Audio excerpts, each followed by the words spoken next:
rebonsoir, pardonnez-moi, rebonsoir. Petite technologie là, vraiment avec les caprices. Ok. Je vous en prie, pardonnez-moi. Pardonnez-moi.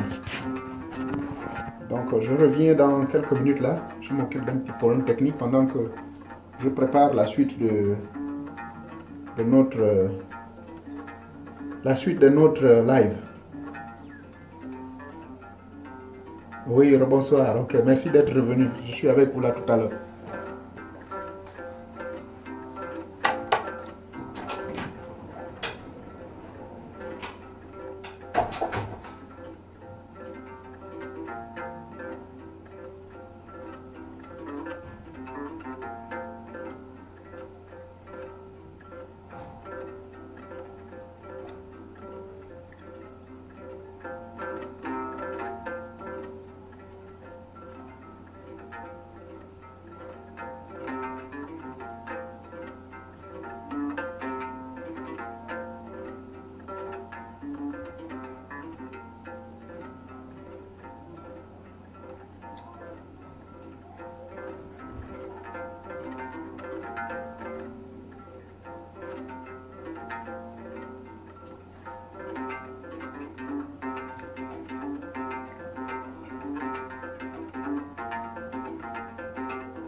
J'arrive je ne vous ai pas abandonné, j'arrive. Fallait que je m'exerce un peu.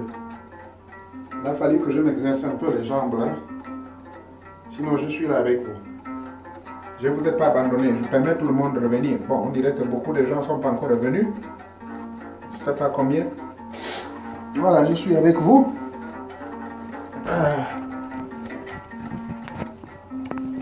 Je suis là. Je suis revenu.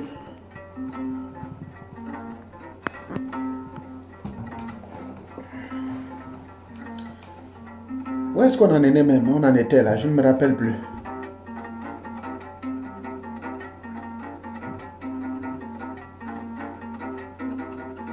Voilà, il y a certaines questions qui ont été posées, mais j'ai perdu l'écran. Alors, s'il vous plaît, venez, ramenez-moi les questions là. Comme ça, je les note.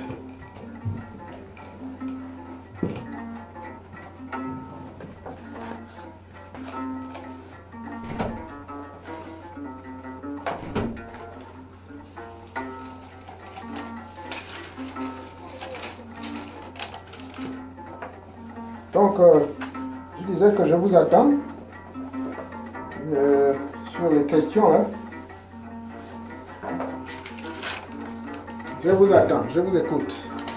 Quelles étaient les questions, je vous en prie?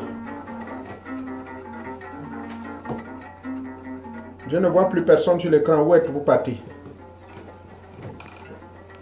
Donc, nous sommes sur la suite, comment dirais-je? La suite sur la mort. Tout à l'heure, j'étais en train de vous faire lire le livre des morts, d'Égypte, sur les initiations. Voilà, ok, d'accord. Donc, je suis là. Maintenant, la question, revenez sur vos questions là. Il y a quelqu'un, il y a eu une série de questions qui étaient posées, mais en même temps, bon, on a été un peu déconnectés et tout ça.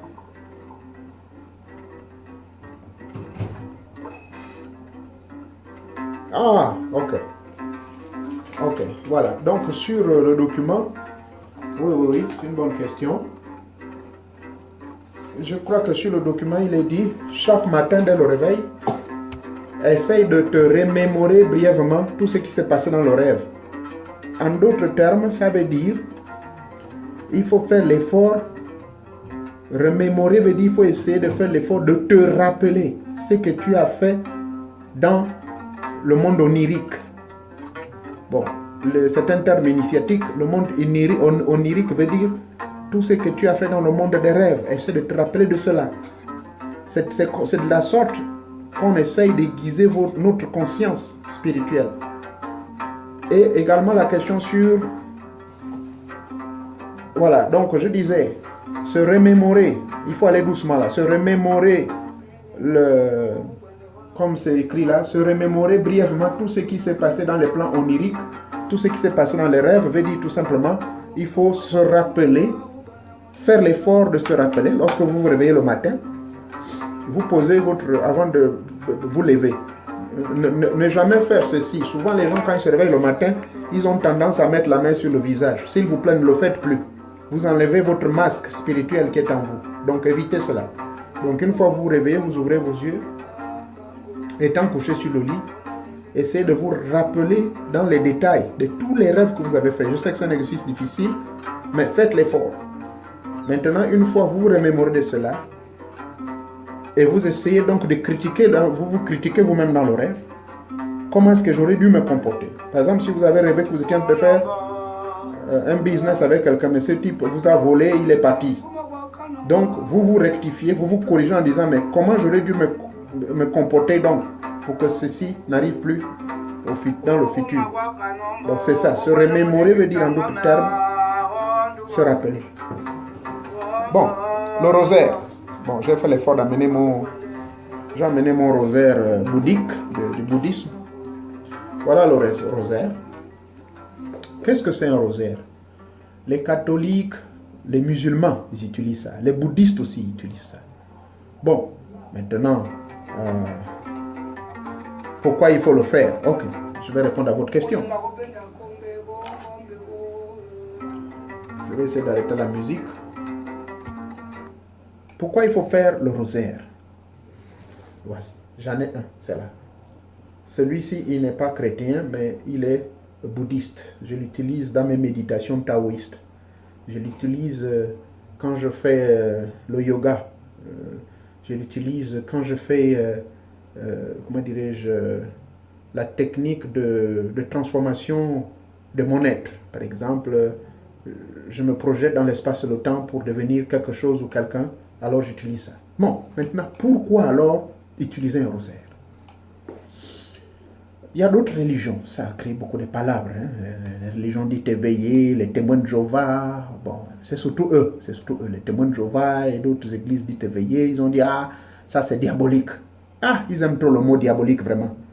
Vous vous en souvenez, je donne la définition du diable selon, comment dirais-je, qui est réellement le diable, non? Dans Ézéchiel chapitre 28, vous avez sûrement suivi cette vidéo. Ça n'a rien à voir avec ce que les humains utilisent. Diabolique. Je ne sais pas. Qu'est-ce qu'ils pensent diabolique? Eux-mêmes, ils sont diaboliques, mais ils pensent accuser le pauvre diable. Eux, de laisser un peu le diable tranquille dans son coin. Toute chose que quelqu'un veut faire pour son élévation personnelle, diabolique.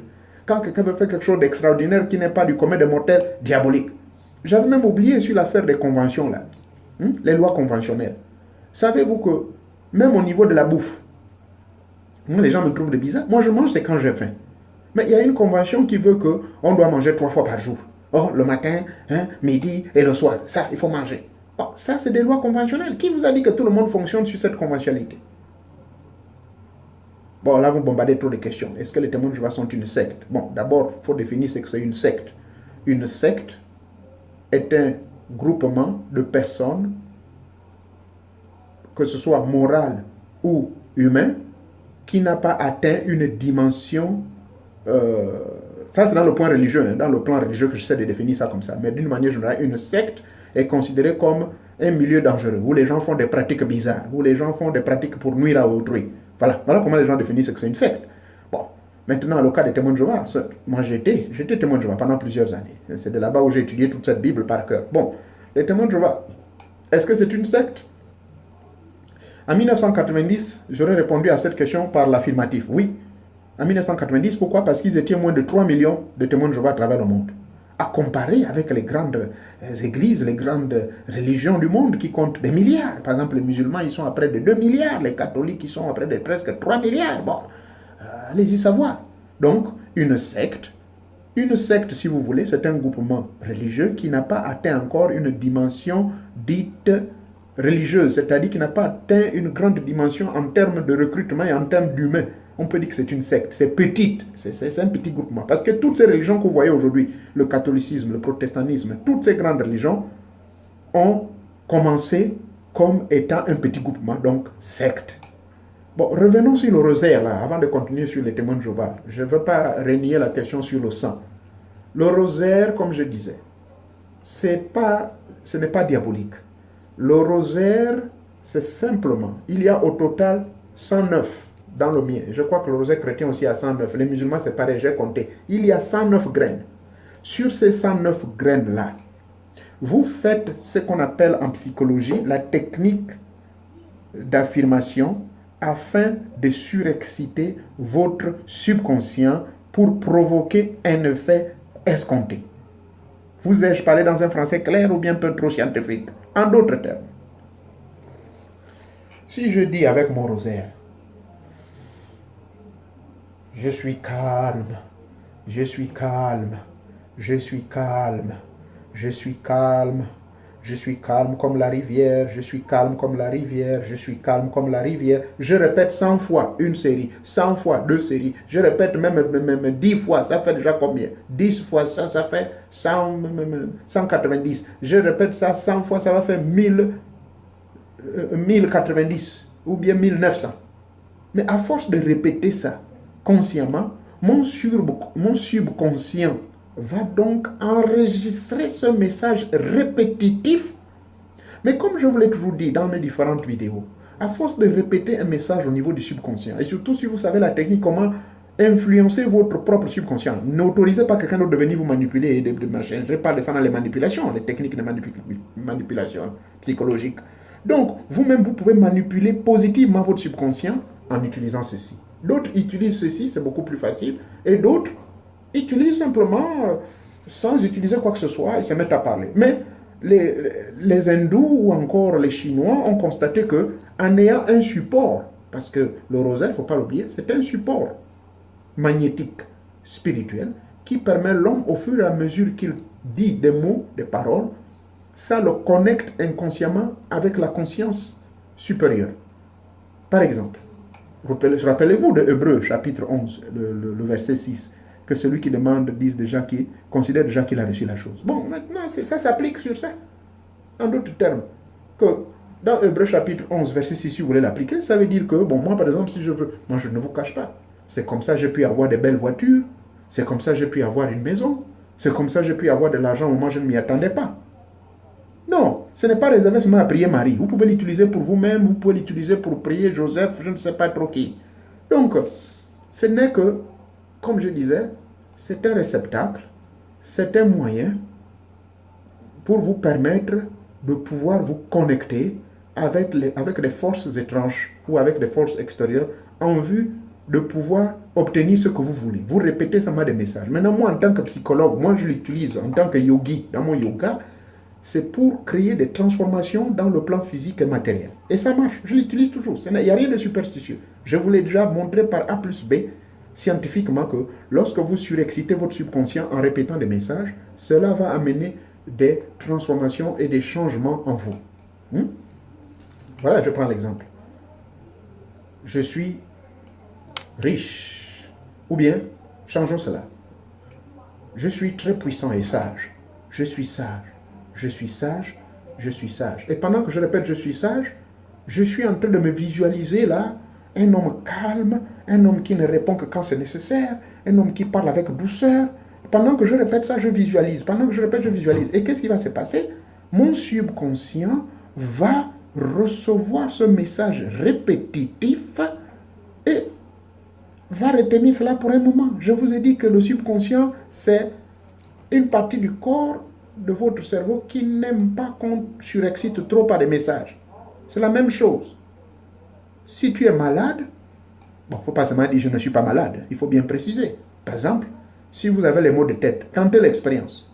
Ne prenez pas le comprimé, parce que le comprimé est une dépendance aussi psychologique. Le comprimé est une manipulation aussi psychologique. Et pour ne pas dire un état on appelle ça, somatique. D'où on pense que les lésions que nous avons quelque part, c'est créé par quelque chose. Évitez-moi ça. Faites l'expérience. Vous avez l'exemple de la maladie. Mais il faut préciser. Par exemple, si vous avez les maux de tête. Je suis en paix. La paix est en moi. La paix est en moi. La paix est en moi. La paix est en moi. La paix est en moi. La paix est en moi. Je suis dans la paix. La paix est en moi. Je suis dans la paix. La paix est en moi. Ma tête est dans la paix. Ma tête est dans la paix. La paix est en moi. Aucune douleur, aucun mal de tête ne m'habite. Vous le répétez et vous verrez qu'au bout de 5 minutes, le mal de tête disparaît. C'est tout. Donc, en un mot, c'est votre auto-guérisseur. C'est votre auto-distributeur de bonheur. C'est votre auto... Comment dirais-je? Il est tout pour vous, un rosaire. Vous n'êtes pas obligé de l'appliquer seulement pour le cas de Marie. Parce que pour le cas de Marie, il y a des milliards d'humains qui sont branchés dessus. Ce n'est pas évident que vous allez avoir la suite tout de suite. Mais par contre, si vous personnifiez le vôtre, par exemple, le mien, il est personnifié. C'est mieux d'avoir le vôtre que vous pouvez utiliser, par exemple, pour vous changer votre vie, pour obtenir quelque chose que vous voulez. Bon, vous avez posé une question sur les témoins de Jéhovah, la secte, qui demande des transfusions, pourquoi ils refusent de transmettre le sang. Bon, eux, avant que la science n'évolue aujourd'hui, eux, ils étaient sur les principes bibliques. Ils ont interprété un verset de la Bible qui dit que le sang est sacré, ce qui est vrai, voilà pourquoi je ne mange pas de viande, moi, hein, parce que les viandes, la plupart des viandes, on les tue à l'abattoir. Est-ce qu'ils respectent le rite, ce qui est décrit dans le livre d'Exode, où les musulmans sont les seuls qui respectent ça. Le musulman, avant de tuer sa vache, il amène la vache vers l'abattoir, il fait d'abord des prières, il est obligé d'abord d'avoir l'autorisation et l'acceptation de cette pauvre vache. Elle va dire, oui, je suis d'accord, vous verrez que la vache elle-même baisse la tête. Et oui, je vous dis, je l'ai vu. Les Juifs le font. Hein? C'est écrit dans la Bible, c'est comme ça. Donc, les témoins de Jéhovah aussi n'échappent pas à cette règle. Eux, généralement, ils préfèrent manger des aliments qui ont été tués devant eux. Vous n'allez pas leur amener les viandes de brousse, ils vont refuser. Bon, maintenant l'affaire du sang. Les témoins de Jéhovah étaient l'une des premières sectes ou religions au monde à pouvoir dire que non, le sang, on ne peut pas le transmettre pour 2 raisons. Ils ont vu qu'ils ont fouillé dans la Bible. Chacun, vous savez, a son dogme. Hein. Ils ont interprété les livres de la Bible qui dit que le sang est sacré et par conséquent, il ne faut pas s'amuser à transfuser du sang de quelqu'un vers l'autre. Bon, ça c'est leur compréhension. Ils vont vous exhiber ces versets pour vous convaincre. Vous savez, c'est ça le problème dogmatique de toutes ces religions et de toutes ces égrégores-là. Chacun vient avec son interprétation pour son propre profit et pour mieux vous convaincre. Mais à l'époque, on leur donnait raison parce qu'aujourd'hui, nous avons le sida. Nous avons beaucoup de maladies. Bon, si vous ne partez pas d'abord examiner le sang de quelqu'un, comment vous allez pouvoir vous faire transfuser le sang? Moi-même qui vous parle. Henri, je vais répondre à ta question. Moi-même qui vous parle, je suis donneur de sang au niveau de, comment on appelle ça, de la Red Cross, la Croix-Rouge. Voyez-vous, je donne mon sang à la Croix-Rouge. Bon, en dehors du palabre qu'on a vu là à cause des lucifériens. Quelqu'un vient de me poser la question sur les lucifériens. Les lucifériens existent. Je vous avais parlé que c'est la raison pour laquelle moi j'avais un moment interrompu de donner mon sang à la rose, qu'on appelle ça, à la Red Cross ou encore la Croix-Rouge. Ah merde. La Croix-Rouge, j'ai refusé de donner mon sang parce qu'il paraît que ces lucifériens-là aussi se ravitaillaient du sang auprès de la Croix-Rouge. Ils ont un réseau caché que la pauvre Croix-Rouge ne connaît même pas. Et c'est ce sang des humains qu'eux, ils boivent. Alors, la question maintenant sur les lucifériens. Les lucifériens, je vous avais dit la dernière fois que les lucifériens existent bel et bien. Le plus grand temple luciférien a été créé ici au 19e siècle, vers les années 1896, ici même aux États-Unis. Tout comme toutes ces religions que vous voyez en Afrique, toutes les religions, sans exception, ont pris sauf le catholicisme et le protestantisme. Mais les autres religions là que vous voyez là, les églises éveillées, Béthanie, qu'on appelle ça, christianisme, il y a une église là encore, chrétienne là, ambiance où, moi j'appelle ça tout ambiance chrétienne. Église, Alliance chrétienne, voilà. Alliance chrétienne. C'est venu des Amériques, ici. Toutes ces églises, sans exception au Gabon, 95% viennent des Amériques. Alors, les lucifériens, ils viennent d'ici. Sauf que les lucifériens ne sont pas trop présents en Afrique. Ils sont du côté de l'Afrique du Sud. Ils sont également présents dans certaines zones des îles, là, les îles caribéennes et tout ça là. Mais au niveau du Gabon, par exemple, je n'en connais aucun membre, personnellement. Alors, les lucifériens, comme le mot le dit, c'est des gens qui ont opté pour adorer Lucifer.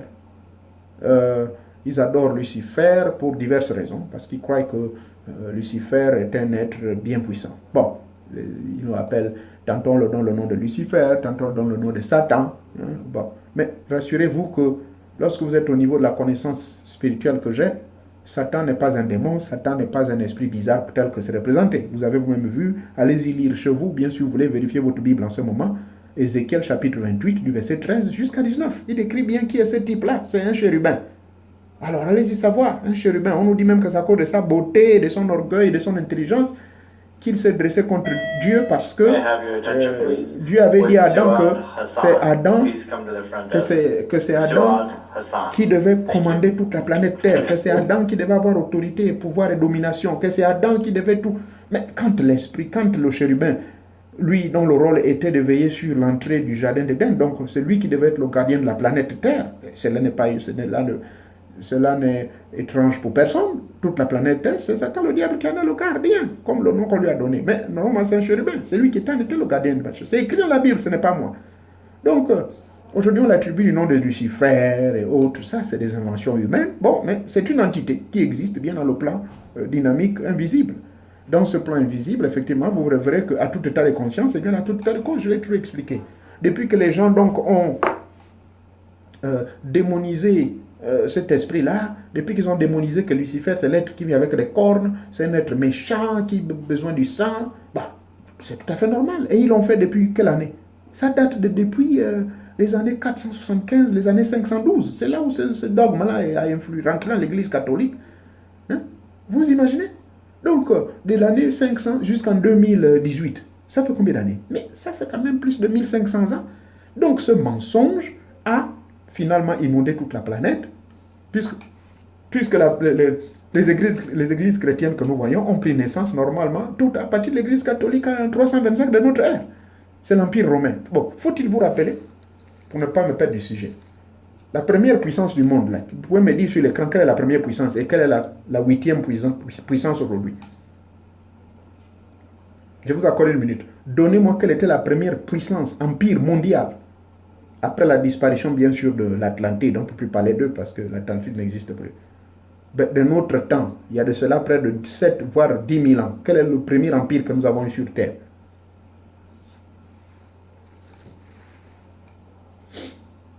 Personne ne me donne la réponse. Alors, le premier empire, c'est l'Égypte. C'est l'Égypte qui était la première puissance du monde. Hein? C'est l'Égypte. Non, l'Empire romain est venu plus tard. Laisse les Romains à part, je vais vous dire. C'était l'Égypte. Après l'Empire égyptien, c'est qui? C'est l'Empire babylonien. C'était la deuxième puissance du monde, la Babylonie. Après la puissance de la Babylonie, c'était qui? Mais c'était la Syrie. Donc, je reprends. Égypte, Babylone, Assyrie, et ensuite, il y a eu cette puissance-là, la puissance romaine. En fait, avant la puissance romaine, la puissance médo-perse. C'est ça. Je répète, il y a eu la puissance de l'Égypte. C'était la première puissance mondiale parce que c'est là-bas où tout a été transféré. Le monde, tout partait de là-bas. Bon, après, ils ont fait des conneries, tout ça, ils ont perdu le pouvoir. C'est la Babylonie qui était devenue la deuxième puissance. Après la Babylonie, on a vu la Syrie. Après la Syrie, c'est la puissance médo-perse. Après la puissance médo-perse, nous avons la cinquième qui est la puissance romaine. Et cette puissance romaine a dominé le monde de l'an 325 de notre ère jusqu'aux années 1500 et quelques. La papauté, tout ça là, ce sont les prêtres, les papes qui devaient bénir les rois. Et après la puissance donc romaine, la cinquième, on est passé à la puissance anglo-saxonne. Hein? C'est la puissance anglo-saxonne qui a dominé le monde un moment. Et après la puissance anglo-saxonne, nous sommes à quelle puissance? Nous sommes passés à la septième puissance après la puissance anglo-saxonne. les peuples se sont rebellés sur terre et ils se sont tous entendus vers les années 1948 de créer maintenant la 7e puissance qui est la puissance onusienne, donc l'ONU. Voilà, l'ONU est devenue donc la 7e puissance. Maintenant, il nous faut une 8e puissance. La 8e puissance aujourd'hui, c'est le combat entre les États-Unis d'Amérique et l'Union européenne. Voilà, le combat est entre les deux là. Il y a un qui veut maintenant devenir la 8e puissance. Mais selon les écrits sacrés des prophètes et tout ça, que ce soit dans la Bible ou le Coran, on nous dit que ce sera à la période du 8e, de la 8e puissance que l'état christique va se manifester. Bon, les chrétiens appellent ça la fin du monde, en d'autres termes. Donc, retenez bien, Égypte, c'était la première puissance du monde. La Babylonie, 2e. La Syrie, 3e. Médo-Perse, 4e. La puissance romaine, 5e. La puissance anglo-saxonne, 6e. La puissance onusienne, donc l'ONU, 7e puissance, qui a existé depuis 1948. Mais elle est en train de déconner. Voilà pourquoi les gens, là, il y a une lutte de pouvoir entre les États-Unis d'Amérique et l'Europe. C'est ça la vérité. L'Europe est en train de renforcer leur Union européenne là, c'est pour pouvoir dominer le monde, pour que ça devienne comme l'Empire romain. Parce que n'oubliez pas que l'Empire romain était un empire presque européen. Donc, c'est la 8e puissance là maintenant qu'on est en train de pouvoir identifier entre les États-Unis d'Amérique et l'Europe. Mais malheureusement, la Chine, donc il y a 4 candidats en ce moment. 4 candidats. Les États-Unis d'Amérique, l'Égypte était la première, je l'ai dit. Donc, je disais, à la 8e puissance maintenant aujourd'hui, nous avons 4 qui sont en train de se battre. Nous avons les États-Unis d'Amérique, nous avons l'Europe, nous avons la Chine, nous avons la Russie. Mais n'oubliez pas, il y a une 5e, l'Afrique. Parce que l'Afrique est en train de revendiquer son pouvoir qu'il a perdu à travers l'Égypte. Voyez-vous? Vous voulez dire l'Égypte pharaonique. Donc, retenez bien que nous sommes à la chute de la 7e puissance du monde, la chute de la puissance onusienne. Mais cette puissance onusienne, les gens ne lui donnent plus trop confiance. Voilà pourquoi tout l'OTAN en ce moment, dont l'Amérique fait partie, mais il y a des disputes parce que le pouvoir veut, les Américains veulent prouver qu'ils sont les plus forts. L'Union européenne aussi veut prouver qu'ils sont les plus forts. Hein? Donc, en ce moment, voilà, les Kémites sont en train de se réveiller. Merci beaucoup. Voilà un bon observateur. Le peuple Kémite, donc nous les Africains. Mais laissez-moi vous faire la prophétie en tant qu'initié là. Moi, ce que je vous dis là, je ne l'ai pas lu dans un document. Non. Ce que je vous dis, c'est la vérité. Bon, j'ai seulement lu dans les initiations égyptiennes que la première puissance au monde, c'était l'Égypte. À travers les initiations que j'ai eues, on m'a tout montré. Donc, et puis, je disais donc, l'Égypte, la Babylonie, la Syrie, Médo-Perse, le romain, anglo-saxon et onusienne. Donc l'onusienne, là, en ce moment, il y a le 8e qu'on cherche. Comme je vous l'ai dit, selon la magie des nombres. La puissance, le nombre 8, c'est un nombre magique. C'est le nombre de la complexité et le nombre de l'accomplissement. Donc, quand nous allons arriver au nombre 8, donc la 8e puissance du monde, et cette 8e puissance du monde est en train de se jouer sur 5 puissances, sur 5 nations. Donc, ces 5 nations, je vous l'ai déjà donné le nom. Nous avons, comment dirais-je, sur ces 5 nations-là, nous avons, je disais, les États-Unis d'Amérique en tête, nous avons l'Europe, nous avons la Chine, nous avons la Russie et nous avons l'Afrique. Oubliez l'Inde, l'Inde n'est même pas là-dedans. Mais je vous dis l'Afrique. Donc, sur ces 5-là, comme les 5 doigts de ma main, que je plie mon poing ici, il y a un qui sortira parmi les 5. Un seul pour devenir la 8e puissance du monde. Mais je peux vous garantir, Nzambakana, pourquoi je suis en train de parler de ces choses? J'ai la chair de poule. Je peux vous garantir que de tous les 5 là, il y a 4 qui dépendent d'un seul. Nzambakana. 4 dépendent d'un seul.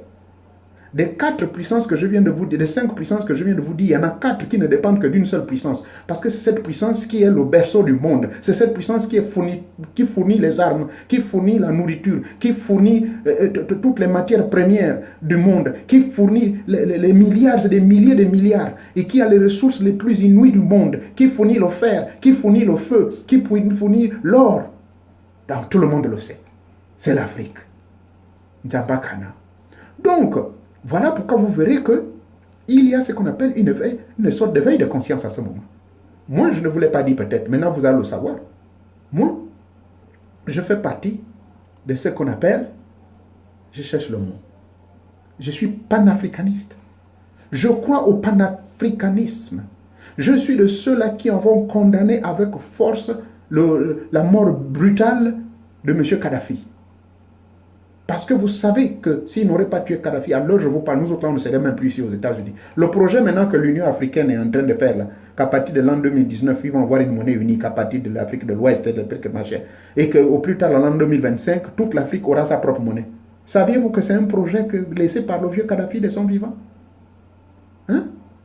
Donc, ce type-là de Sarkozy, c'est une prophétie également. Quelqu'un qui vient d'un pays étranger, qui vient en France, et puis voilà, il bouscule les événements. Le rouleau des prophéties du monde doit être toujours déclenché par un individu extraordinaire, un étranger qui vient de quelque part. Voyez-vous, le peuple juif, quand ils étaient en Égypte, selon l'histoire que nous lisons dans la Bible, il fallait quelqu'un qui les délivre. Qui a délivré le peuple juif? C'est un étranger. C'est Moïse. Pourquoi je dis un étranger? Mais ce mec-là est né en Égypte. C'est lui qui délivre son peuple. Hein? Exactement. Vous avez tout compris. C'est lui qui est chez nous. Vous connaissez l'histoire. Donc, ainsi est faite la vie. Donc, je vous dis que ça, c'est des vérités. Voyez, on est parti de Luciférien, on aboutit maintenant à toutes ces prophéties que je vous déballe. Pardon, je ne vais pas trop vous dire parce que les maîtres sont en train de me montrer des flashs. Trop d'informations là. J'ai peur que ça va créer trop les palabres. J'ai peur. Mais je préfère les retenir. Donc, la 8e puissance, ça va surprendre tout le monde. Cette 8e puissance sera bien la puissance kémite. La puissance de l'Afrique. Elle va revenir. Mais quand elle va revenir, c'est elle qui va accomplir le retour à où on était avant. Parce que la première puissance du monde est l'africaine. Je ne sais pas si vous le saviez pour votre enseigne, que le premier homme sur terre était noir. Le berceau de l'histoire. Voilà pourquoi les Américains disent Africa is the motherland. Africa is the motherland. C'est-à-dire l'Afrique est le berceau du monde. Le berceau de l'histoire de l'humanité. Le premier homme a été découvert en Afrique. C'est tout. Il y a eu simplement un phénomène de dépigmentation au cours de 65 000 ans. Cela nous a été prouvé scientifiquement. Allez-y, faites un voyage, vous qui êtes en France, là, ça ne coûte rien. Allez en Égypte, ça coûte moins de 2000 €. Faites un voyage pour au moins 2 semaines. Allez-y vers Memphis. Voilà ce que je pourrais vous dire à propos de ces choses-là. Donc, voilà pourquoi je vous dis dans mes positions, souvent que les gens ne me prennent pas de méchants, quand je dis la religion, c'est simplement des égrégores. Et ça, je ne vais jamais changer mon point de vue. Même les scientifiques, même mes professeurs d'université ici, tous, ils sont là, quand ils me regardent, ils disent, le fondateur de l'égrégorisme. J'ai dit, je n'ai rien créé. C'est la vérité. Et ils le savent. Ils savent. Même les Blancs savent la vérité. Que la vraie divinité, la vraie histoire d'Nzambakana, le Dieu suprême, qui peuvent donner n'importe quel nom, ça vient d'ici, de l'Afrique. La messe de Requiem, c'est une messe organisée, créée par les catholiques afin d'accompagner les morts. Je crois, si je ne me trompe pas, moi je ne suis pas catholique, je n'ai jamais été catholique. Voyez-vous? C'est ça la messe de Requiem, non? C'est pour pouvoir, ce sont des oraisons, ce sont des oraisons, des invocations, des évocations, des messages, des chants qui sont célébrés en vue d'accompagner l'âme partante vers sa demeure. C'est ça. Bon, peut-être qu'on n'avait pas pensé à cette question, mais maintenant quand on fait la messe de Requiem là, est-ce que l'âme là va aller où maintenant là, puisque c'est dangereux? Voilà, je vais vous dire, un danger. Parce que quand vous faites le Requiem, vous vous connectez sur quel égrégore? Vous vous connectez sur l'égrégore catholique, vous vous connectez sur l'égrégore du christianisme. Voilà, c'est ça le handicap. Mais quand vous vous connectez sur l'égrégore catholique, l'âme du partant, cette âme-là, qui était une âme initiée, qui était une âme indépendante, mais vous allez contraindre cette âme-là de se connecter sur l'égrégore des catholiques. Par conséquent, si cette âme-là était une âme méchante, peut-être qu'elle va pouvoir voir cet enfer-là. Je ne sais pas. Moi, je vous dis, c'est ça la réalité. Il faut pouvoir être plus ou moins rationnel dans ces histoires. C'est vrai que l'irrationnel est dans le monde métaphysique et spirituel. Mais c'est ça la réalité. Donc, on nous dit qu'à tout état de conscience égale à tout état de vie. En d'autres termes, si vous continuez à croire à un Jésus, je vous l'avais dit, je vais plutôt me répéter dessus, si vous continuez à croire à un Jésus de ceci, cela. Bon, oui, d'accord, revenons sur la mort. Qu'est-ce que vous voulez qu'on continue sur la mort? Puisque c'est ça la suite sur la mort, là. Je vous ai déjà expliqué l'affaire de Lucifer, je crois que c'est passé. Je vous ai expliqué l'affaire du rosaire, c'est passé. Hein? Voilà le mien que j'ai personnifié. Vous avez posé sur moi une question, comment le personnifier? C'est tout simple. Vous pouvez le commander online. Moi, le mien, ce sont des amis qui méditent avec moi. Ce sont des Malaisiens, Philippins. Ils ont leur temple ici, là, du bouddhisme. Donc, ils ont ces objets-là, ils m'ont donné ça. Il y a d'autres qui sont plus gros, vous verrez les maîtres, les moines du Shaolin, ils ont les leurs, c'est gros, des grosses boules. Ils méditent avec ça. Donc, vous pouvez personnifier en d'autres termes quand on vous commande ça. Ou bien vous partez dans un magasin ésotérique, il y en a. Je ne sais pas de quel pays vous vivez, mais allez-y, dans les grands magasins ésotériques là, vous verrez que ces objets-là les ont. Ou bien, bon, si ça ne vous gêne pas, si vous ne voulez pas voir la croix de Jésus, sauf si vous voulez voir la croix de Jésus sur le machin, et puis vous allez prendre ça pour les catholiques, vous partez payer, ils les vendent là-bas dans les églises. Et vous personnifiez. Au lieu de faire Notre Père, vous faites autre chose à la place. Voyez-vous? Et même le Notre Père, vous pouvez faire le Notre Père pendant 109 fois. Et en suivant la formule que j'avais déballée dans mon live sur la mystique chrétienne. Le Notre Père. Notre Père. Vous vous canalisez sur parole par parole. Que ta volonté soit faite sur la terre comme au ciel. Que ta volonté soit faite sur la terre comme au ciel. Que ta volonté soit faite sur la terre comme au ciel. Que ta volonté... Vous répétez ça 109 fois, mais en même temps, vous utilisez la technique de la visualisation. Donc, vous visualisez que ce que vous désirez est en train de tomber. Vous visualisez que ce que vous désirez est en train de venir. Vous visualisez que votre examen, machin, vous voyez tous les épreuves sont déjà faites. Vous visualisez que... bref, tout ce que vous visualisez, mais tout en disant que ta volonté soit faite sur la terre comme dans les cieux. Que ta volonté soit faite sur la terre comme dans les cieux. Que ta volonté soit faite sur la terre comme dans les cieux. Que ta volonté soit faite sur la terre comme dans les cieux. Que ta volonté soit faite sur la terre comme dans les cieux. Que ta volonté soit faite sur la terre comme dans les cieux. Que ta volonté soit faite sur la terre comme dans les cieux. Que ta volonté soit... Vous répétez ça. C'est 109, autant que vous voulez. 109 multiplié par 10, ça vous donne combien? 109 multiplié par 100. Un moment, je vous jure, j'expérimente, je n'ai pas besoin de jurer, je vous dis, je le fais. À la 5e fois seulement, dès que vous faites 5 fois 109 là, vous allez voir votre corps qui commence à vibrer. Le corps commence à vibrer. Ça veut dire que vous créez ce qu'on appelle des vibrations. Vous vibrez maintenant avec les dimensions, avec les vibrations supérieures. Donc vous vous connectez avec l'énergie universelle, qui est l'énergie de la correspondance et l'énergie de réponse à votre requête. Parce que quand vous commencez à vibrer, je vais vous expliquer le phénomène de vibration.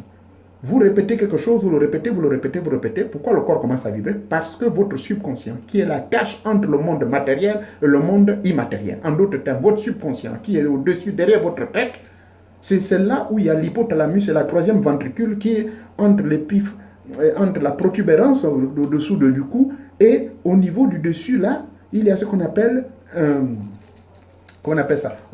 Entre l'hypothalamus, qui est le centre de tout, mais au-dessus de l'hypothalamus, il y a l'air.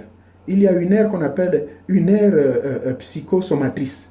Cette aire psychosomatrice vous permet de coordonner tout sur dans le plan matériel. Mais il y a une autre aire extrasensorielle.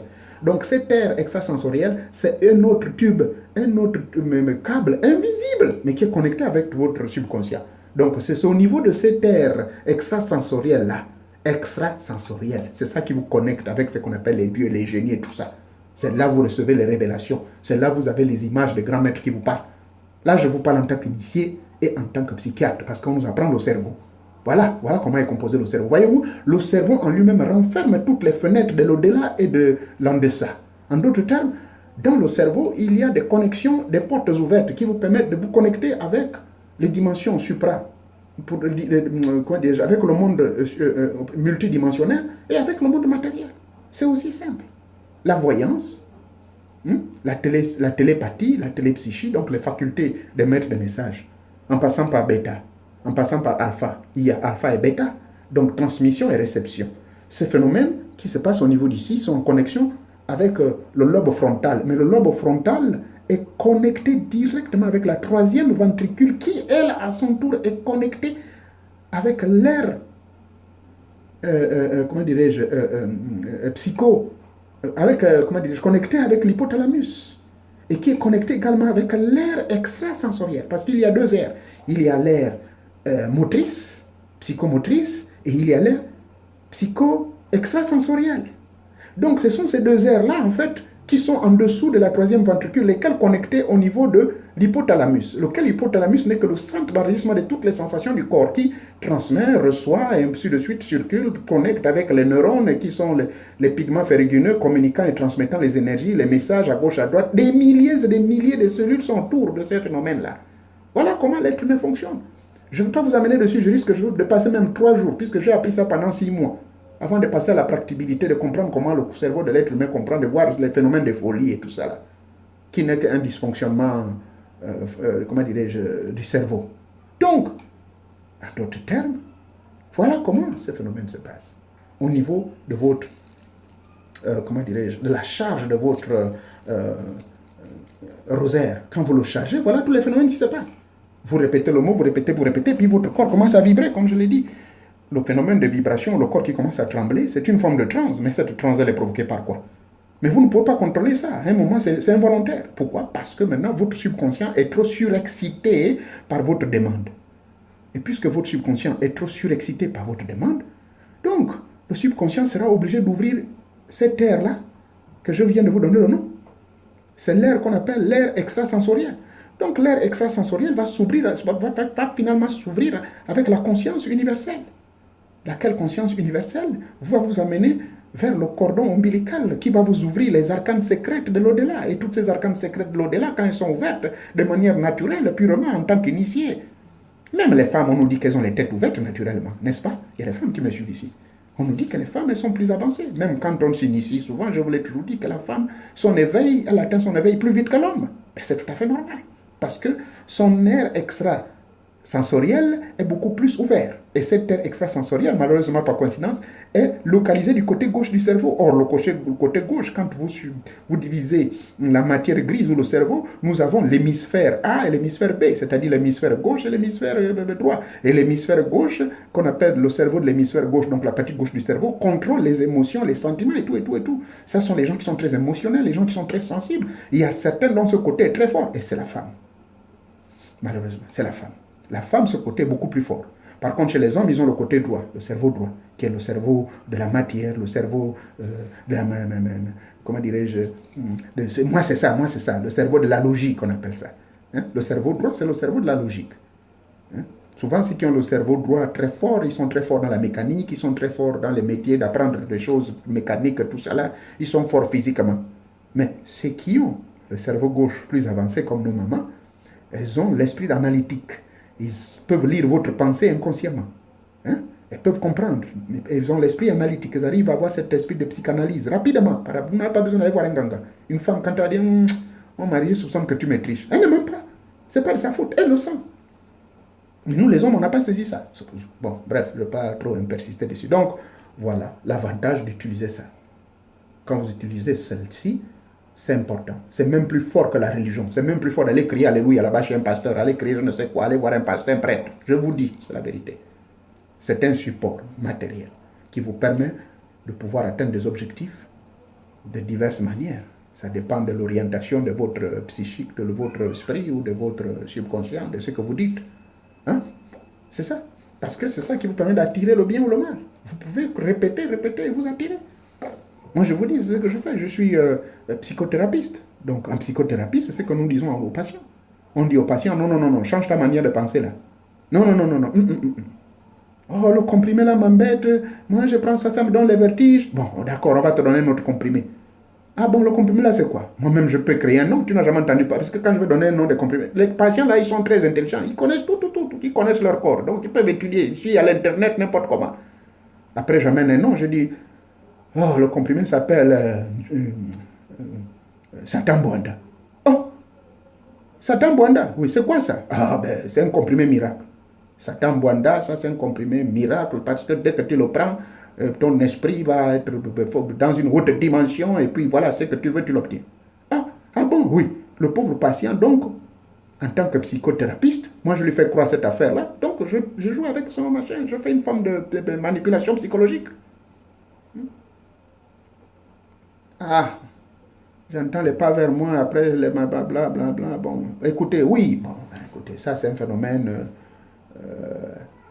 qu'on appelle quoi, bon. Même ici, j'ai mon voisin là qui a acheté une maison à côté de moi, le pauvre. Je l'avais bien prévenu, je lui ai dit cette maison-là, la maman qui habitait là, elle habitait avec son fils, mais le courant n'est passé pas entre les deux, donc le fils a abandonné sa mère et la mère était morte dans cette maison-là. Les gens n'ont pas su, le corps a pourri là-dedans. C'est après 3 semaines qu'on se rend compte que silence, la voiture est garée, ils sont venus, oh, ça fait des palabres, on a nettoyé la maison, nettoyé. Bon, je vous jure, depuis là, bientôt 20 ans, personne n'arrive à habiter dans la maison. La maison est embêtante. Pour répondre à la question de maman qui disait qu'elle n'entend les pas des gens. Donc souvent, c'est très fréquent dans les maisons où vous faites les histoires d'aides-soignantes. Quand vous partez dans la maison des aides-soignantes, hein, il y a des gens qui le font en privé. Hein. Je crois en France, ça existe. Partout en Europe, ici aux États-Unis. Hein. Vous vous occupez des vieux ou des enfants, les retardés mentaux, là, tout ça. Là. Souvent, c'est dans des maisons, mais ils ne savent pas. Ces gens-là, ils font ça pour le business. Les gens n'y habitent pas. C'est maintenant vous, pauvres infirmières ou je ne sais qui, ou aides-soignantes, qui allez vivre ces expériences bizarres. Vous entendez des pas des gens. Et c'est souvent fréquent dans les hôpitaux. Et vous savez pourquoi? Les hôpitaux, il y a beaucoup de choses horribles. Moi, je ne veux pas me déballer ici, là. Je suis dans ce monde-là. Je travaille dans le monde médical. Je vous dis, dans les hôpitaux, il y a beaucoup de choses. On tue les malades, on tue des... Mais en plus, là, vous me parlez d'une maison de retraités. Oui, je sais, c'est ce qui se passe. C'est clair. C'est une maison qui est hantée. Il y a des gens qui meurent là-dedans dans ces maisons de retraités. Ces pauvres vieux qui meurent avec les soucis et tout. Ou bien ils ont été tellement bien traités dans ces maisons-là pendant 20 ans, 30 ans. Ils ont été nourris dans ces maisons-là pendant plusieurs années. Mais vous vous imaginez que quand ce type-là meurt, vous voulez qu'il devienne quoi? Hein? Il n'a plus d'autres endroits où il faut aller. Donc, le type est habitué là. Donc, ce qui fait que vous l'avez bien nourri, vous êtes bien occupé de lui, de son vivant. Ce qui s'explique qu'il y a un attachement de son âme avec ce milieu. Donc, quand il va mourir, vous voyez que son âme va venir hanter les gens. Vous entendez des pas? Parce qu'il a tellement aimé le milieu. C'est ça, il n'y a rien d'horrible. Hein? Et puis cet esprit ou les pas qui passent, ce n'est pas pour venir vous agresser. C'est simplement l'âme désincarnée de l'individu. C'est tout. Le phénomène de fantôme, c'est ça. Des esprits en maison hantée. Mais quand on dit maison hantée, c'est ça. Je vous ai dit, mon ami américain, il venait de la Floride. Il me dit, oh, mais comment il est médecin, psychiatre. Il me dit, oh, mais je vais acheter cette maison parce que, vous voyez, je viens de finir mes études. Je dis, ah, papa, laisse-moi ça. Oh, mais toi, toujours dans tes histoires de mysticisme, de métaphysique. Je dis, oh, mais toi, tu ne sais pas que j'ai des Américains qui sont mes élèves qui croient à ce que je dis. Toi, tu es comment? On a expérimenté, tu veux douter, oui. Ok, bon, vas-y. Oh, le type, il est venu, il s'est précipité. Le fils même de la défunte, le propriétaire de cette maison, était le premier à s'exciter parce que personne n'a acheté cette maison. Les gens se demandaient, ils ne peuvent pas se poser la question, mais la maison, elle est belle, hein, c'est comme un petit château. Il y a 3 chambres en haut, je crois 2 chambres en bas, il y a un sous-bassement et tout ça. Il n'a pas voulu m'écouter. Bon, à la fin, il entendait les pas, les choses qui tombaient, les marmites qu'on frappe, tout ceci, cela. Il crie comme un fou maintenant. Vous voyez, me téléphone, me dit, oh, j'entends les marmites, le bruit des marmites. J'ai dit, hein, c'est parce que tu me disais là. J'ai dit, toi, c'est parce que tu es blanc. Tu ne sais pas que tu es mon frère. Oh, je te parle, tu ne peux pas m'écouter. Bref, quelque temps après, il a décidé de vendre cette maison-là pour une maison de retraités. Et aujourd'hui, c'est une compagnie là qui l'utilise, maison de retraités. Donc, le même phénomène, non, j'oublie encore le nom. L'expérience que tu vis là aussi, c'est la même de mon voisin. Je dis un voisin, il est juste à 2 pas de chez moi. Bon, non, ça n'a rien à voir. Bon, ces mecs-là, comme je vous ai dit, c'est pas tout le monde qui est initié. Quand vous êtes initié, vous rentrez dans la lumière. Initié veut dire quoi? Vous commencez par la religion, vous priez, alléluia, à gauche, à droite, Allah Akbar, alhamdulillah, le fait que vous adhérez à un égrégore, mais c'est déjà une forme d'initiation. Ça vous évite de pouvoir rentrer les gens n'importe comment. Bon, en plus, il y a un deuxième aussi hic dans tout cela. Vous pouvez être initié, vous pouvez être religieux, fervent et tout ça là, mais si vous ne suivez pas les consignes que je vous ai données dans Mort, la première partie là, c'est-à-dire que vous voulez de libérer l'âme de la personne partir, hein? Vous êtes là en train de crier n'importe comment, et puis on parle du fantôme, le fantôme. Donc vous allez bloquer cette âme là. Cette âme du coup est devenue prisonnière. Ça va lui prendre du temps de pouvoir rejoindre la sphère spirituelle à laquelle il doit appartenir. Voyez-vous, ça c'est un aspect. Mais si c'est quelqu'un qui n'est pas initié, je vous ai dit qu'il va dans le royaume des ténèbres. Je vous l'ai dit là, non? Le royaume des ténèbres, c'est là-bas il part. Et ce royaume des ténèbres, c'est quoi? Mais c'est celle-là qui avoisine la planète Terre, à quelques 10 km de la planète. Ils donc sont autour de nous, vous ne pouvez pas les voir, mais on les voit. Des fois, quand je parlais du phénomène de garder le silence, vous vous en souvenez, je fais une vidéo sur comment garder le silence. Quand vous allez apprendre à garder le silence, vous verrez que, en gardant le silence, le troisième jour, vous allez voir vos oreilles qui commencent à bourdonner. Et quand les oreilles commencent à bourdonner, je l'ai expliqué que vous entendez des voix, des sons, les voix de tout le monde. Mais qui sont ces gens-là? Mais ce sont ces mecs-là qui sont dans le royaume des morts, ou encore le royaume des ténèbres, des miasmes du bas astral, donc les âmes désincarnées qui n'ont pas pu observer les lois de la vie, de la terre, qui étaient des méchants, qui étaient des mauvais.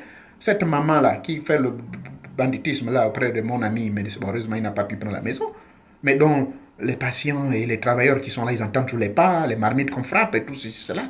Mais c'est une dame qui était méchante d'après ce que son fils nous a dit. C'est pour cette raison que le fils est obligé de l'abandonner toute seule et elle est morte là toute seule dans la maison. On a retrouvé les os, n'importe comment, ça fait tout un nettoyage de la maison. Alors, cette personne, oui, je veux dire qu'elle n'a pas accès à la lumière. On ne peut pas avoir accès à la lumière n'importe comment.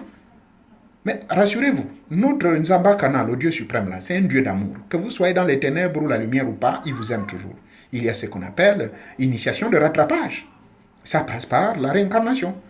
Donc, cette maman, même si elle est méchante, ou bien les bandes de voyous qui tuent les Gabonais, là, au Gabon, là, hein, qui butent les gens, qui les empoisonnent, c'est dommage de vous le dire. Hein. Nzambakana, c'est un Dieu d'amour.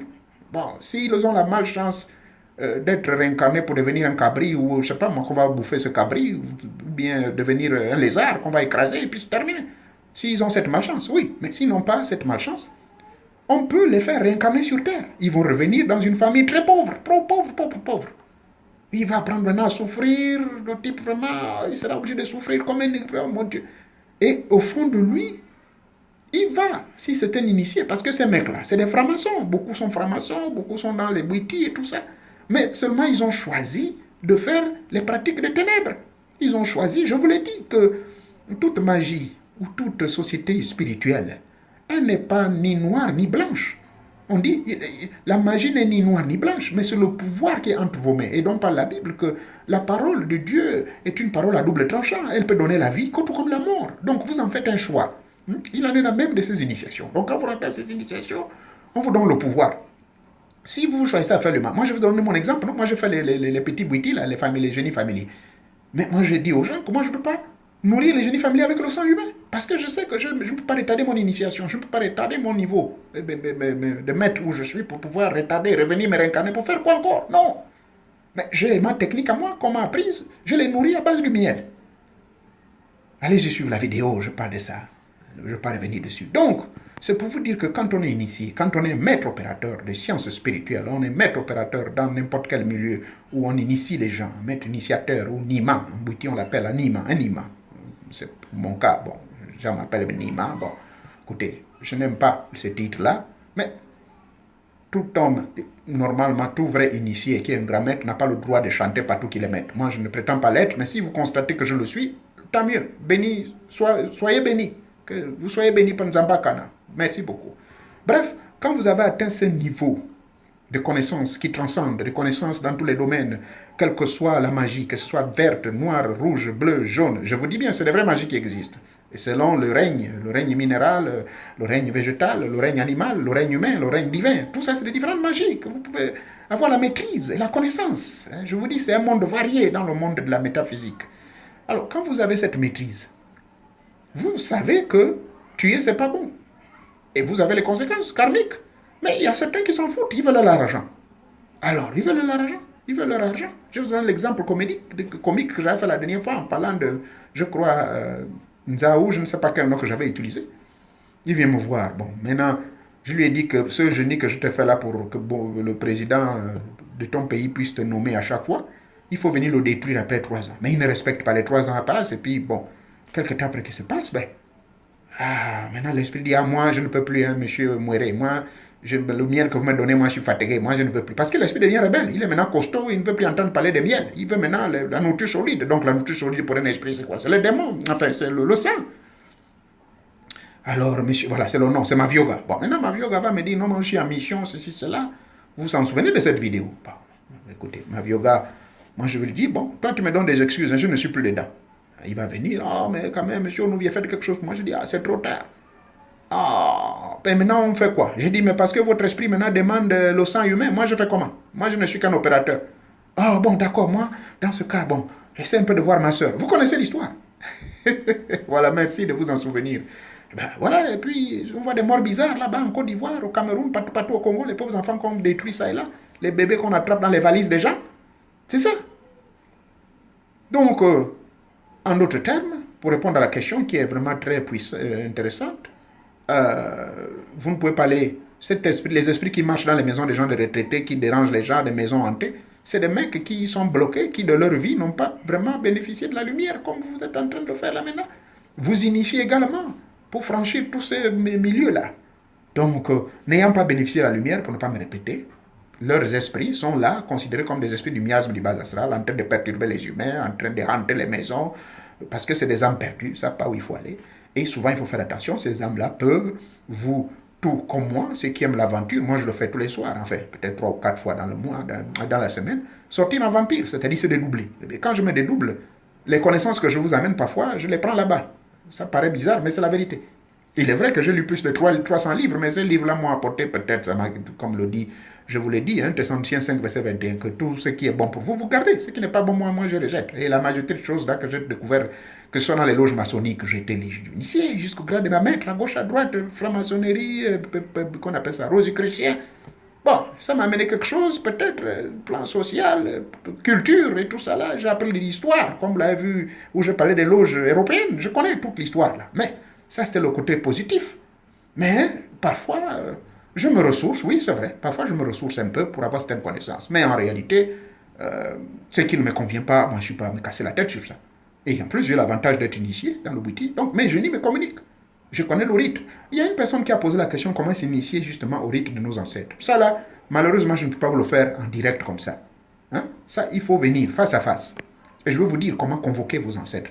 Je vais vous dire comment d'abord identifier les noms de vos tribus. Il faut connaître les tribus, il faut connaître vos ancêtres, il faut connaître les noms du côté maternel et paternel. Et une fois que vous connaissez tous ces gens-là, il faudrait que je vous amène dans l'histoire. C'est-à-dire que, en esprit, je vais vous faire rentrer dans l'hypnose. Donc, je vais vous hypnotiser pour que vous vous endormiez et pour que vous alliez... je ne vis pas à Washington, oh maman. Je ne sais pas quand est-ce que tu vas être à Washington. Peut-être on va se voir. Il n'y aura pas de problème. Tu m'appelles. Mais, une fois que vous rentrez dans ce sommeil profond-là, moi, je vais vous guider. Guider. Et puis, je vais vous mettre en connexion avec vos ancêtres. Vous allez avoir le souvenir. Ils vont se révéler en vous. Et quand vous allez revenir, je vous dis, bon, vous savez ce qui. Ça, c'est la première possibilité qui est très complexe, parce que ça demande beaucoup d'entraînement. Mais la deuxième, la plus facile, c'est le bois sacré. Quand vous avez mangé le bois sacré, le maître qui est là,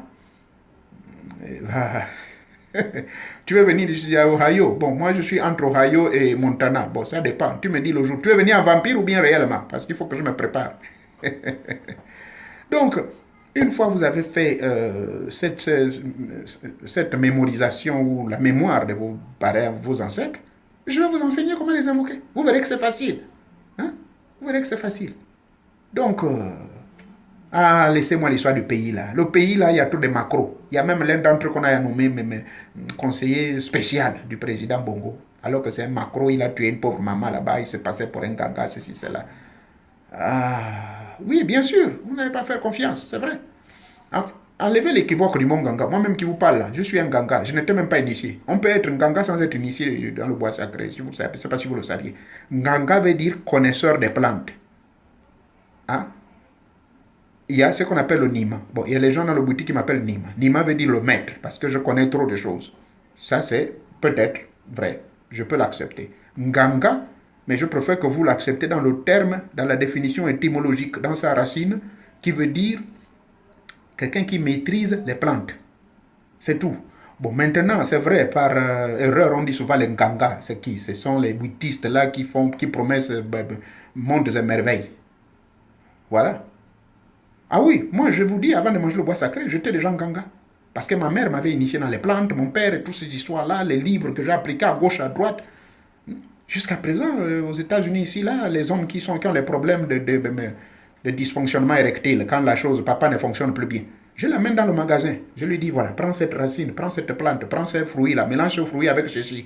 Comme ici, c'est un peu avancé, ils ont les machines qu'on appelle De juice, on appelle ça comment? De juicer. Juicer veut dire une machine qui vous permet d'extraire les jus ou les nutriments des aliments. Donc, je lui dis, prends ça, prends ça. Et le type, quand il parle là-bas, il me dit, oh, mais c'est plus fort que le Viagra, je n'ai même plus. Je dis, fais ça pendant une semaine et tu es guéri pour au moins 50, 10 ans. Vous voyez, ça, c'est des trucs innés. Non, juice, pas juive, c'est juice, juice, juice.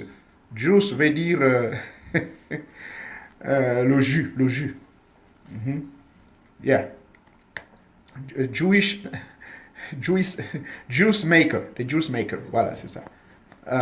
Donc, c'est pour vous dire, c'est un ganga, le mot ganga, vous avez raison. Ce terme-là est resté dans les prometteurs de bonheur aux gens à gauche à droite. Mais ces prometteurs de bonheur, ce sont certains initiés de Misoko, des autres branches du Bwiti ou l'Ondeya, qui profitent de ma crotté. Je ne peux pas les défendre, hein, je vous en prie. N'ai-je pas de personnes à vous recommander? Personnellement, j'ai connu au moins 4. Il y a une femme, elle vit encore. Elle est même sur vidéo là. Une certaine maman Sam là, ou quoi, comment elle s'appelle. Merci beaucoup, extracteur de jus. Et cette dame-là, elle est à Libreville. Il y a d'autres que je connais. Il y a Madame Rebieno, qui est déjà très vieille, mais elle fait encore les initiations. Celle-là, je vous la recommanderai. Il y a le maître Atomo Ribenga. Bon, lui aussi, il habite dans la zone d'Okala, là-bas, village. Lui, même les Blancs, les Américains, j'ai déjà envoyé des gens depuis ici. Les pasteurs sont allés se faire initier pour l'affaire des machins que je vous parlais, là, la femme de nuit. C'est un homme que je vous recommanderai. Bon, qui d'autre? Au niveau de chez moi à Lambaréné, il y en a quelques-uns. Bon, il y a mon grand frère qui m'a dit, je ne dois pas citer son nom. Il est professeur agrégé, professeur certifié, conférencier international. Il est professeur d'histoire et professeur de sciences politiques. Je parle du grand frère, c'est pas éloigné. Il est né du grand frère de mon père. Donc, chez les Français, on appelle ça le cousin. Moi, je l'appelle grand frère. Et on est là.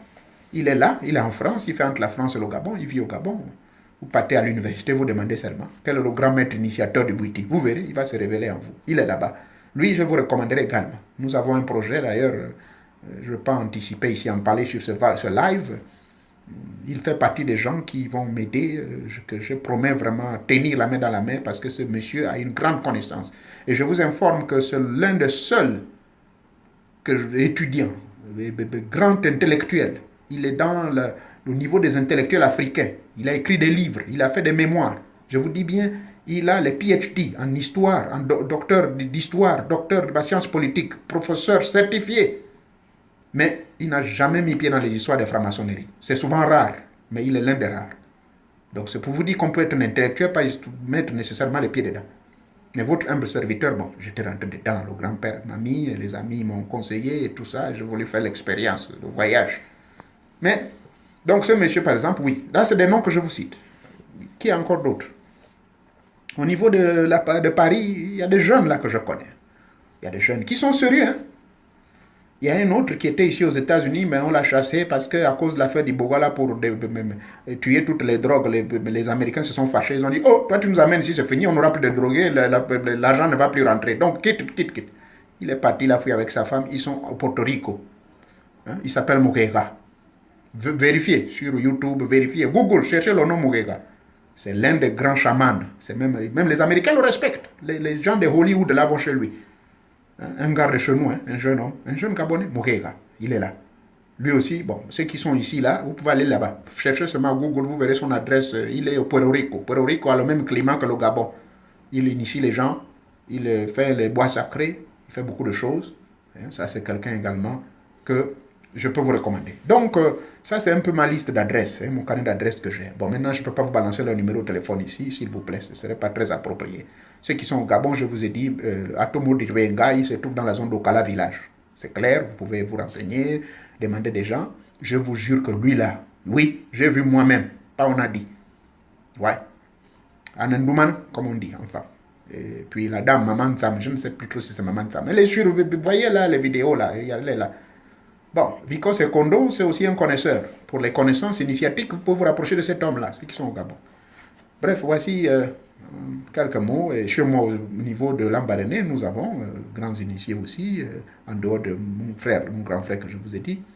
Au niveau de Omboué, dans le Fernavaz, je connais aussi des gens, les gens qui m'ont initié dans ce qu'on appelle Ironga. Ironga, c'est une technique d'une djembé.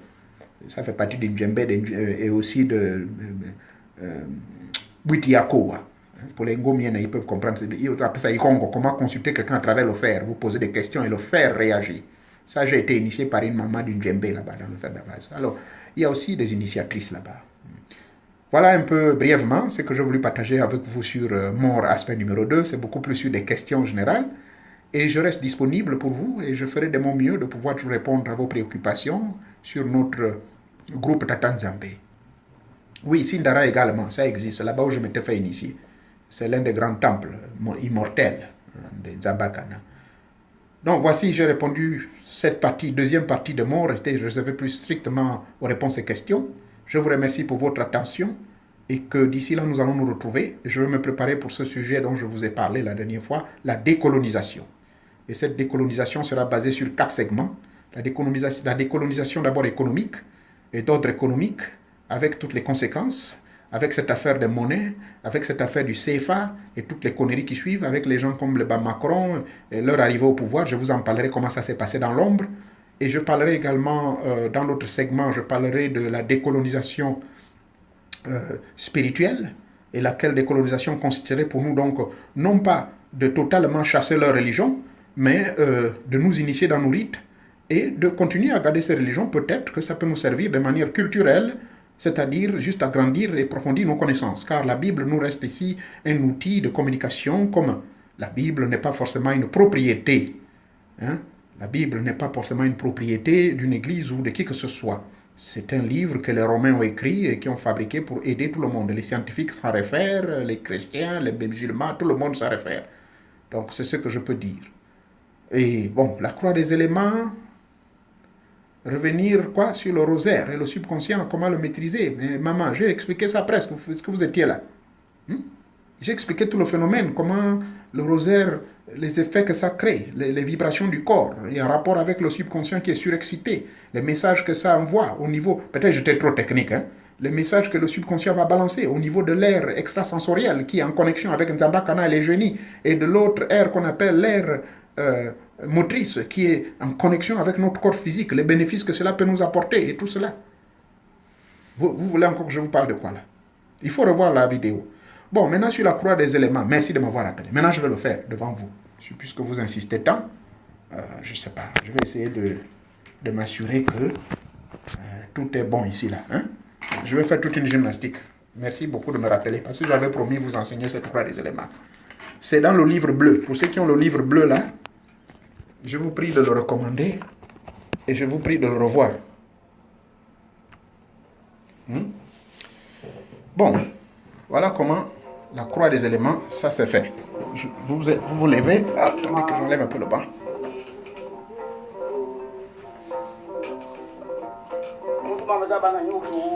Bon, je me mets dans toutes les positions, vous voyez, je suis debout.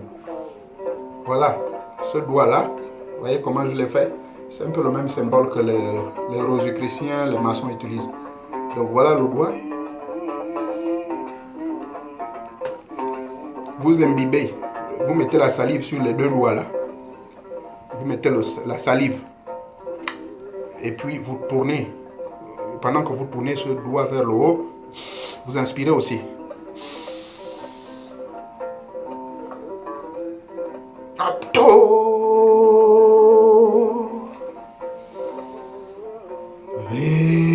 Malkout. Webula. Wedura. Leolam. Amin.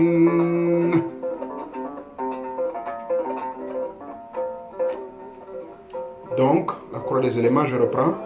Ça part. Quand vous avez mis la salive ici, c'est pour éviter de vous brûler. Donc vous tournez, vous mettez, vous recevez le feu depuis Keter qui passe par les deux doigts et sur votre front, vous expirez. Donc,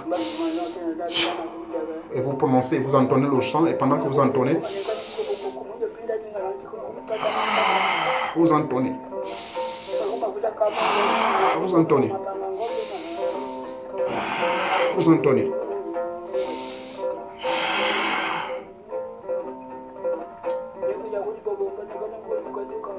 Vous pouvez le faire aussi dans le silence. Nato, ve malkout, ve gwebura, ve gwedoula, leolam. Amen. Vous pouvez le faire dans le silence. Voilà. Ah, vraiment, vous provoquez les forces de la nature même à travers Internet. Ah. Maintenant, les gens vont apprendre cette technique-là. Voilà. Donc, je vous ai déballé la technique de la croix des éléments. À vous maintenant d'en faire bon usage. Et surtout, veuillez suivre comme je vous l'ai indiqué. Il ne faut pas faire ça n'importe comment. Ok. Vous pouvez le faire. Pardonnez-moi. J'étais en train de recharger ma... Oui, vous pouvez le faire avant toute prière et après toute prière. Vous pouvez le faire aussi sans prier nécessairement. C'est-à-dire que si vous sentez que vous rentrez dans un milieu qui est bizarre, ou bien vous faites une sortie, même avant de dormir, vous pouvez le faire coucher sur votre dos. Vous faites la même chose.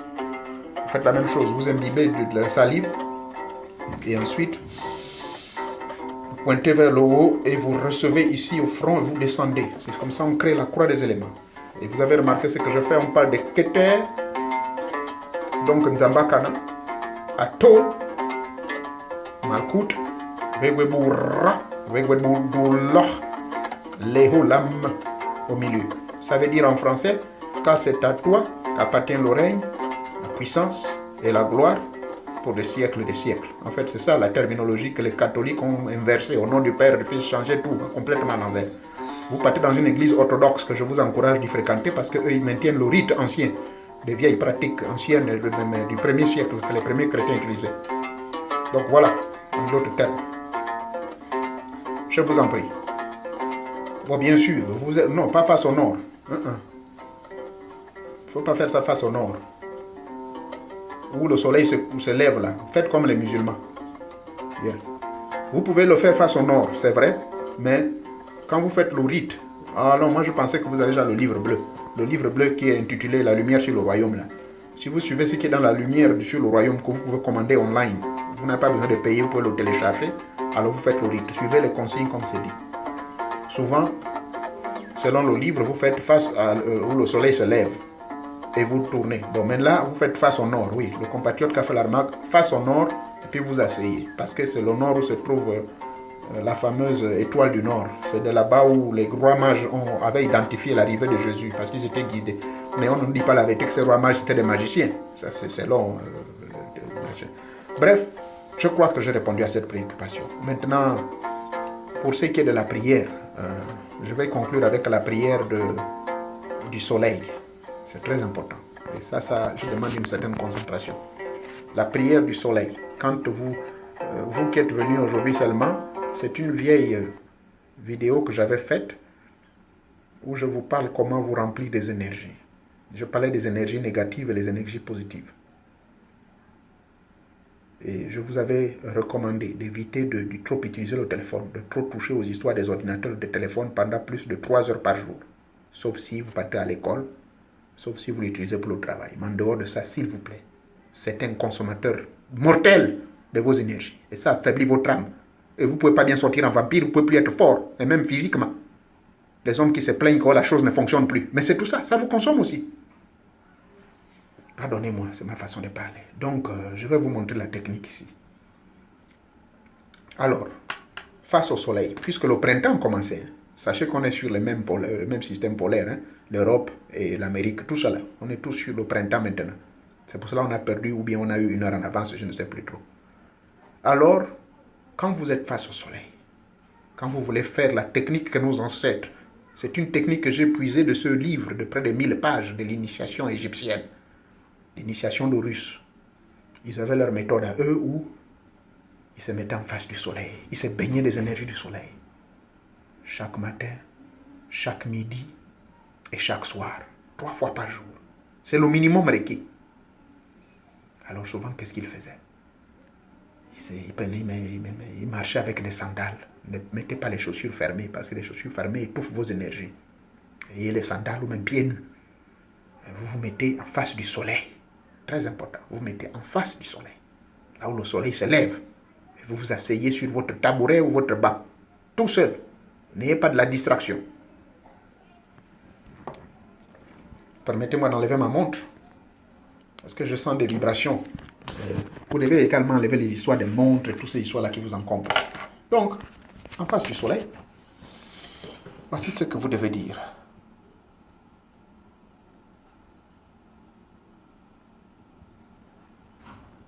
Je suis la lumière de Maat. Je suis la lumière de Maat. Je suis cette lumière de Maat qui est manifestée par le soleil. Oh, toi, vous citez le nom. Vous pouvez le dire comme chez nous au Gabon. Oh, toi, Nzambakana. Oh, toi, le Dieu suprême.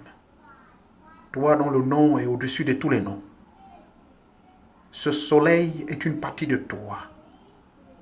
Puisses-tu permettre que, à travers ce soleil, puissent les rayons de ce soleil me pénètrent. Je suis la lumière de Maat. Puissent les énergies, puissent les forces, les rayons de ce soleil puissent me purifier. Oui, oui, je sens les énergies de ce soleil me pénétrer dans toutes les cellules de mon corps, en commençant par mon cerveau, à l'intérieur de mon cerveau, de tous les organes de mon cerveau, dans toutes les cellules de mon cerveau, voulais-je dire. Je sens les énergies de ce soleil. Et ce soleil n'est qu'une manifestation de toi, O Nzambakana. Merci de me remplir de ta puissance. Merci de me remplir de tes énergies. Oh, soleil.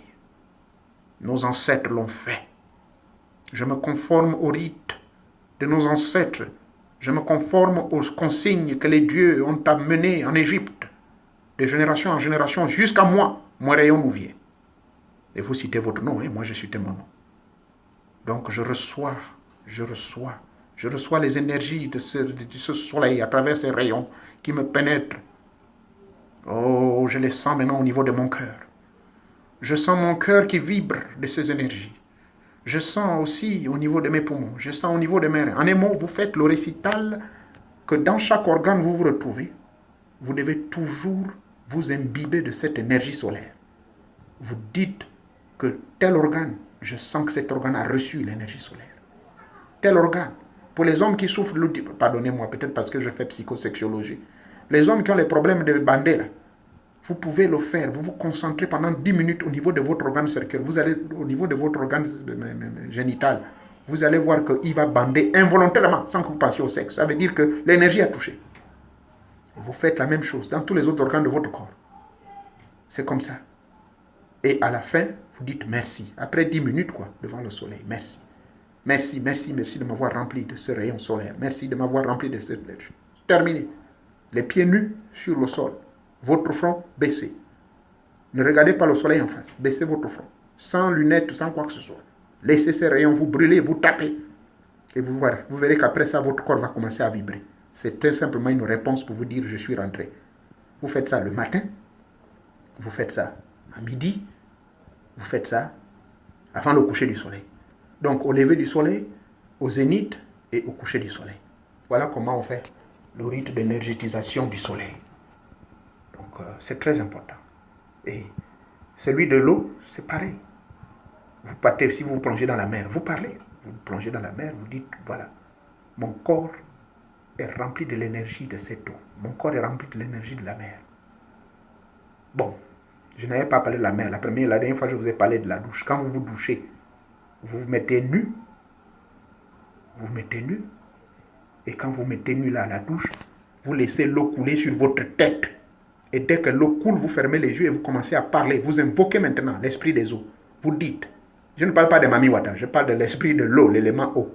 Et vous dites, oh, oh, oh, toi qui fais partie des 4 éléments de la nature.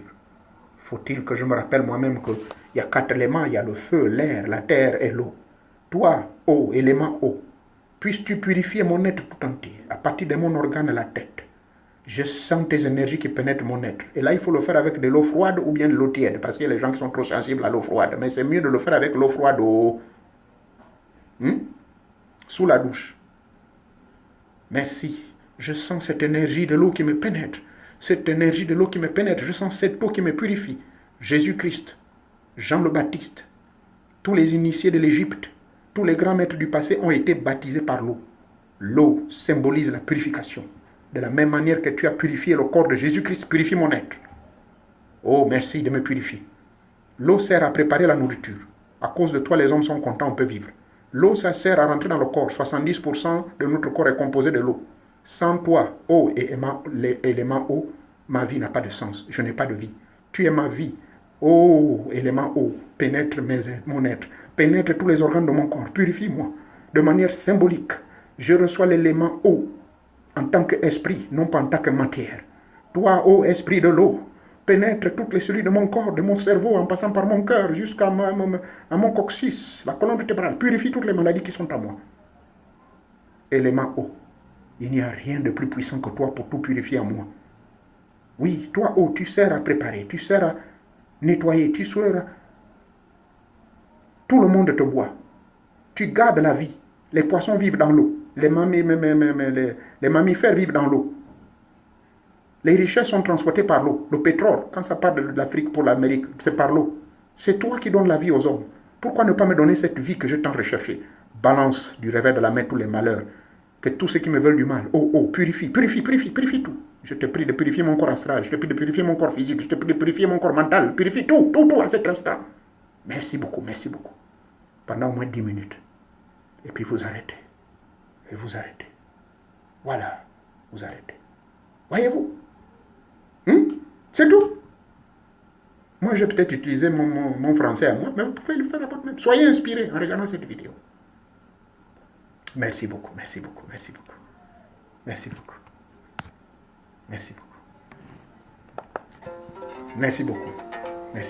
vous en prie. Merci beaucoup.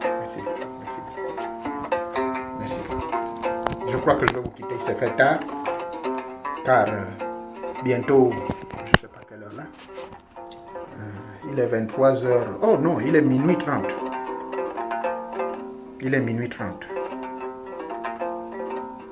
Oui, vous pouvez le faire dans une rivière, c'est bon. Vous pouvez le faire en mer, vous pouvez le faire dans la rivière, vous pouvez dans la piscine. L'essentiel que vous, avec la mer, la piscine et la rivière, bien sûr, il faut prendre l'eau avec la main comme ça et puis vous verser. Mais comme les Nganga le font en Afrique, dans nos rivières, ceux qui sont initiés du Bwiti, ils savent. Voilà. Merci beaucoup. Je vous en prie. Ce fut un grand privilège pour moi de vous entretenir encore ce soir dans le grand temple du savoir de Tata Nzambe.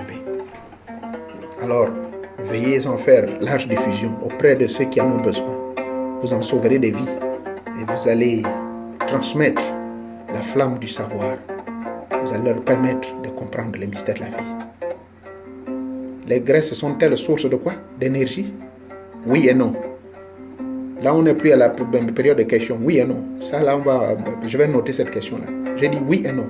Les graisses sont source d'énergie. Parce qu'à travers la graisse, il y a l'huile. Or, l'huile, il y a des huiles qui donnent les énergies. Par exemple, les huiles d'avocat. Les huiles de... comment on appelle ça? Du bois. Les huiles du python. D'autres huiles. Il y en a des huiles qui donnent la puissance. Il y a des huiles qui vous donnent des énergies, la force. Par exemple, les huiles du bois, on les utilise pour le mal du dos. Et ça donne l'énergie. Oui, donc la réponse, oui. Non, quand c'est une graisse qui est morte, qui est une huile qui est morte, ça ne peut rien vous emmener. Il y en a une liste d'huiles qu'il ne faut même pas utiliser, qui sont très dangereuses pour vous. Ok? J'espère que j'ai répondu à cette question. Les huiles essentielles sont très importantes pour votre santé. Oui, je vous en prie. Ah d'accord, les graisses corporelles, là je comprends. Je comprends. Merci beaucoup. Merci beaucoup de m'avoir suivi depuis chez vous. Soyez bénis, que Nzamba Kanava est sur vous et que les génies, tous les grands maîtres puissent vous apporter le bonheur. C'est très bien. Si tu as l'huile du bois chez toi, c'est très important. Ça donne beaucoup d'énergie. Tu peux même masser ça. Si c'est une femme qui me parle, c'est mieux. Mais si c'est un homme, tu peux même utiliser ça pour masser votre appareil génital. C'est bon. Ça vous donne la force. Merci beaucoup. Merci beaucoup. Merci beaucoup. Je vous remercie beaucoup. Donc voilà, si tu es un homme, fais l'expérience. Prends une petite partie de l'huile, masse-toi le pénis pendant au moins 15 minutes. Tu te masses. Tu me diras. Ça donne la force de bander fort. Comme d'autres huiles d'ailleurs. Je vous remercie beaucoup de m'avoir suivi et qu'on se retrouve dans le plaisir une prochaine fois. Peut-être que d'ici demain, je vais sortir un petit message ou demain un message politique pour essayer un peu d'engueuler ces bandes de voyous. Pardonnez-moi, pas bandes de voyous. Pour engueuler mes petits frères qui ne sont pas initiés mais qui parlent trop de... Bon, ça va. Les esprits viennent me dire que non, il ne faut pas parler de ça. Les esprits viennent me dire qu'il ne faut plus parler de cette affaire. Je dois parler, ils vont suivre la vidéo. C'est pas grave. Donc nous nous retrouvons, comme d'habitude, je vous annoncerai toujours le jour du rendez-vous. Et soyez bénis, soyez bénis. Nous nous retrouverons donc d'ici là. Et que d'ici là, portez-vous tous bien. Merci beaucoup. Merci beaucoup. Merci beaucoup. Merci beaucoup.